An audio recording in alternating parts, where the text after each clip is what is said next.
All right. So, like many of you, I am influenced quite heavily by social pop culture, and my wife and I have been binge watching a certain show, so you might see some impact on that in this presentation today. But like I said, I work for a firm, Real Story Group, that is an analyst firm. And as an analyst firm, we look really closely at the technologies that are available to all of you and evaluate them on what they're good at, and maybe more importantly, what they're not so good at. So we produce research. We have a number of subscribers to this research. In fact, we've had the pleasure of working with over 4,000 companies all over the world from actually about 60 plus different countries in our 16 years that we've been around.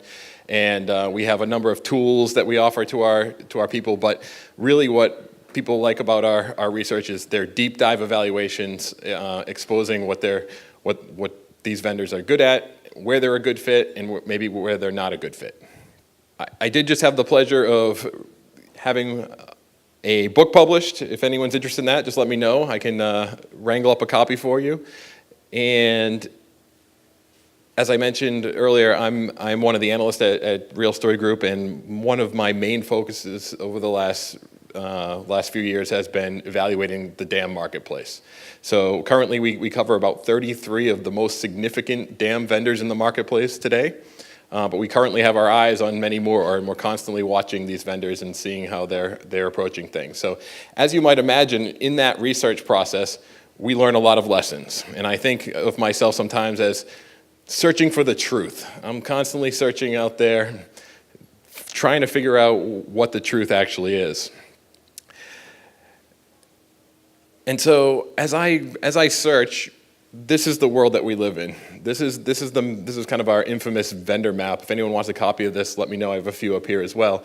But what this aims to show is a representation of the 8 different marketplaces that we cover at Real Story Group. One of those subway lines, one of the lighter purple ones that goes from the top left to the top right, represents the DAM marketplace.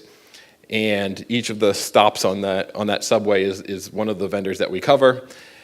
I always tell people, don't read too much into this, because where you're placed on this map doesn't really hold any significance. But what I do want you to take away from this is, as a potential buyer of technology, you have options, right? You have a lot of options from a best of breed perspective, and you have some options from sort of the household name software behemoths of the world as well. All right, so let's get into the 8 trends that I've observed over this last year, and I see them continuing to be substantial trends that you should all be aware of as we head into the new year. So number 1, DAM is finally being seen as a critical marketing application. Now, we've long seen it as a marketing application, but is it a critical application? How many of you are familiar with the Chief Martech's graphic? You can't go anywhere these days without seeing this graphic, and it's a really good one. I give Scott Brinker, who runs that blog, a lot of credit. He had to actually hire more people just to put this graphic together every year. And this year they're calling it the Martech 5,000, because there's literally 5,000 different vendors out there who are competing for your Martech dollars. But if this graphic breaks down, it's tough to make sense out of that graphic. And I think the problem is it doesn't show which vendors or which types of vendors are actually more important than others. And I think when it comes to DAM, the way we see this world is we see DAM playing a pivotal role in your marketing technology stack. It is a critical application. It should be a critical application. So in this graphic here, I aim to show DAM as one of those pillar type technologies, especially into your content and engagement layer of your marketing technology stack. So on par with things like your web content management system, your marketing automation system, your systems to measure and track social engagement. It's really important to recognize that all marketing tools are not created equal. Some of them are foundational. Others are helpful, but they're not foundational. My colleague Tony likes to use the analogy of Some vendors are more like anchor stores in a shopping mall. And we like to say that the four content and engagement management technologies that I show here, as well as CRM tools, depending on your organization and your industry, you might other tools might bubble up. Like PIM might be more important for those of you in a product organization. But every organization has anchor stores, and every organization has some of the smaller stores that make up the rest of your marketing stack. Trend number 2. Not only is DAM one of your anchor stores, I see DAM becoming more of an engine that's powering your marketing, your marketing experiences that you're creating. I think in the past, DAM has gotten kind of a bad rap of sitting off on the side, and DAM managers are the ones hoarding all these assets and saying, we got to manage these, we got to manage them right, but ultimately at the end of the day, it's sat in a silo of some sort. You know, when we think about types of content that resides within your organization, within anyone's organization, we have documents, we have digital assets, we have web content, we have marketing related content, and what's happened naturally is your documents end up in document management systems and ECM systems, enterprise content management systems. Your digital assets end up in your DAM system. Your web content ends up in your web content or experience management system. And your marketing content ends up in your marketing automation tools. And so there's some silos there. But where I think the trend that I'm seeing in some of the most sophisticated organizations that we've had the opportunity to work with is that DAM is the engine that's pushing content into these other applications. Everyone always wants a single source of truth when it comes to their assets. And if you set up DAM in a way and you make these integrations in really logical, meaningful ways, you can power these other applications, your other anchor stores, all pointing back to that single source of truth, which is your DAM. Now, this has been a long time shift coming, but I really see some organizations really doing this, starting to do this well. And some organizations are still in the beginning stages of this journey, but I think we should all be thinking about how can DAM power these other experience creation tools that we have within our marketing stacks. So DAM is spreading. Its tentacles are reaching out. We're no longer going somewhere to do DAM work. It's connected to all throughout our organization. So trend number 3. This has been a theme that has emerged quite a bit over the last few days, and in fact, we have a whole track related to creative operations. But DAM vendors are finally starting to pay more attention to work in progress assets, not just final assets. I think even in the early days, many organizations, when they started to say we got to get control over our digital assets, that was a big enough problem. They didn't even think about what happened before those assets got in the system. It was just kind of this empty space that we didn't really know. But I think the trend that we've seen is that executives are starting to say, okay, we invested in DAM, we've got some control of our assets, but we're still spending a ton of money in this creation process. There's so much churn, so much duplicative effort that's happening in there. And so people are starting to ask questions. How long does it really take for us to create our assets? How many assets do we actually have? How often are we reusing them? Are we really doing what we hope to be doing here? Are we really compliant in how when we create these assets? And can we actually track how effective we're being in this creation process? And ultimately, it's going to come down to money. I think executives are really trying to follow the money here and are shining the light on what happens before the assets get into the DAM. And so, what does this mean from a DAM vendor perspective? If you go out into the showroom floor or read our research, you'll know that DAM vendors are kind of all over the map here. Some DAM vendors have OEMs, other workflow tools and creative workflow tools, and sell that to you as part of their solution. Others have decided to build workflow and creative operations type assistance into their tools themselves. They built it from scratch. And we've even seen some acquisitions happen where some workflow organizations bought some dams and dams bought some workflow. So it's been really interesting to see this conversion. And I think some vendors more than others are figuring this out. But as with any software, it's going to take time to mature so that these feel like a real integrated solution for all of you. Trend number 4.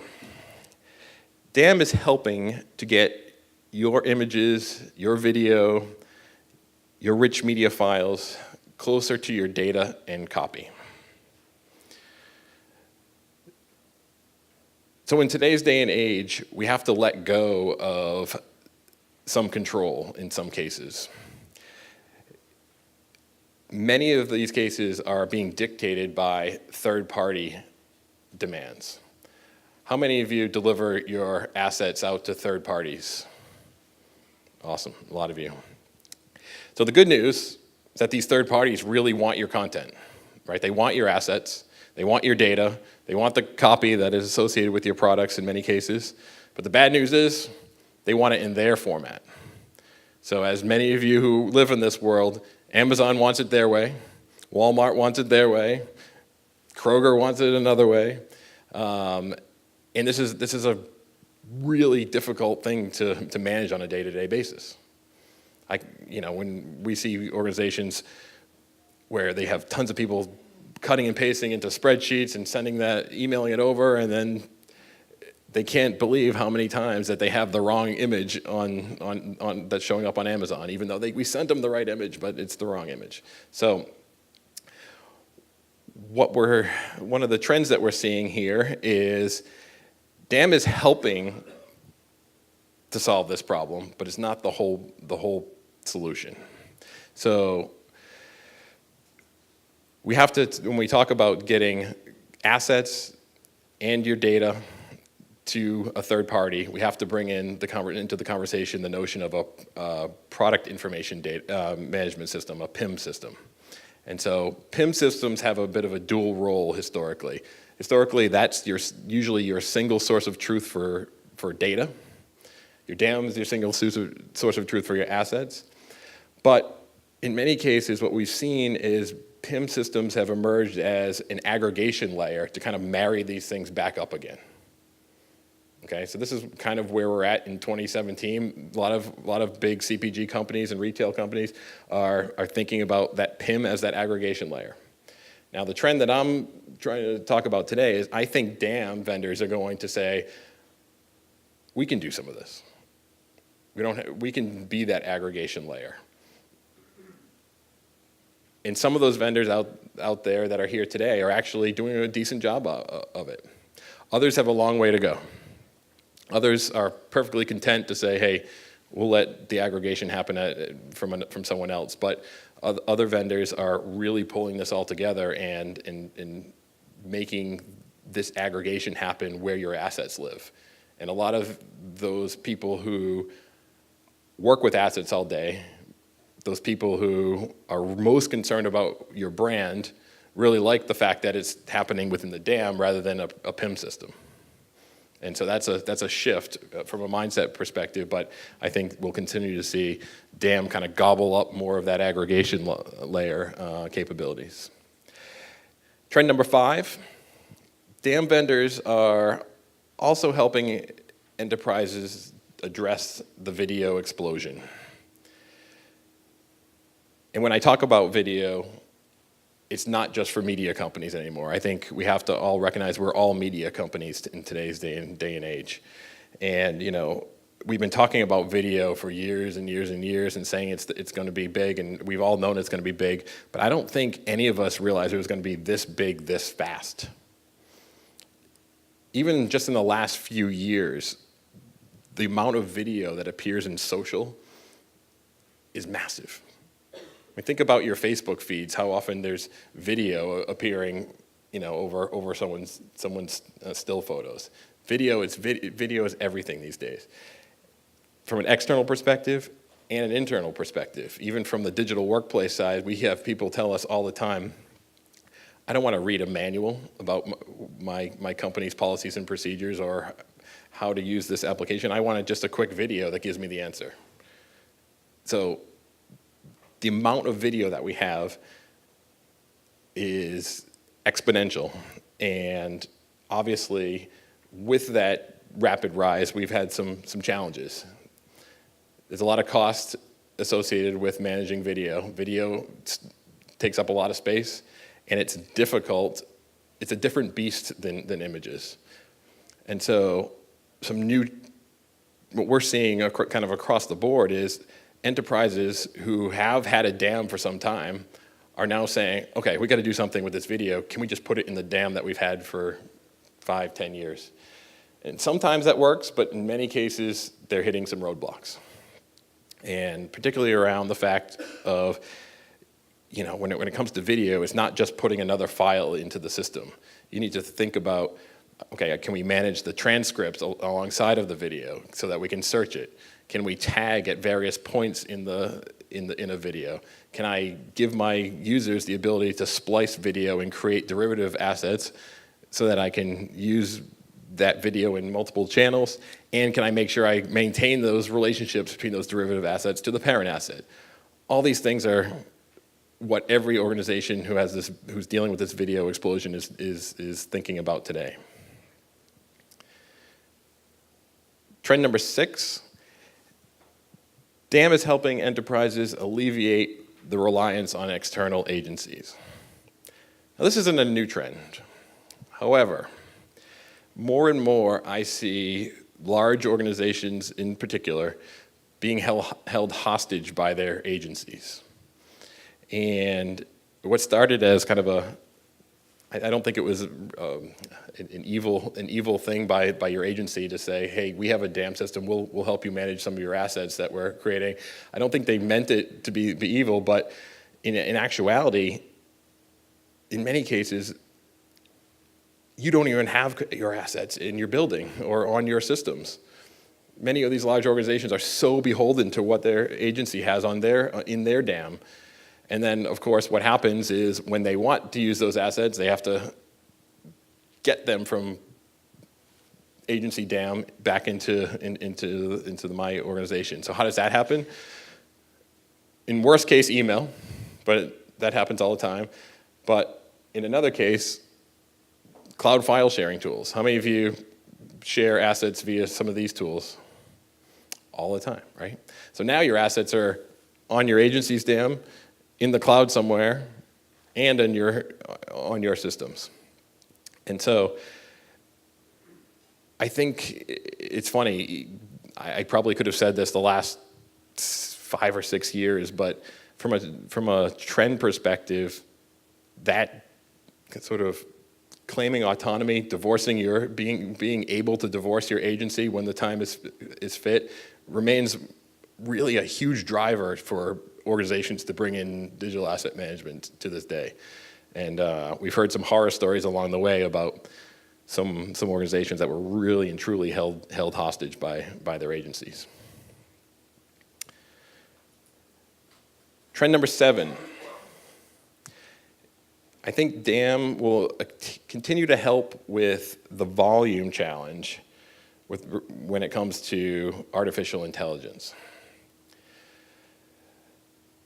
So if you're anything like me, if you've seen vendor demos, you will not get through a vendor demo today without seeing something about artificial intelligence. Every vendor's talking about it because, you know what, it demos really well. It's pretty slick, it's pretty cool. However, I want to be a little bit more practical around this. I think it's important. I don't want to dismiss it entirely. I think it's important, but I think where it's important is as organizations with all your unique challenges, and I think we can all agree, not only is video explosion, but media is exploding in general. I think artificial intelligence best use on where we are today is to help you start to deal with that volume. Is to start suggesting tagging, but not replace your digital asset workers, but help them do their jobs better. Help suggest tags, help suggest next steps in workflow, help suggest various things that every organization is thinking about, every DAM worker is thinking about, but it helps you do their job at a scale that maybe they've never even anticipated.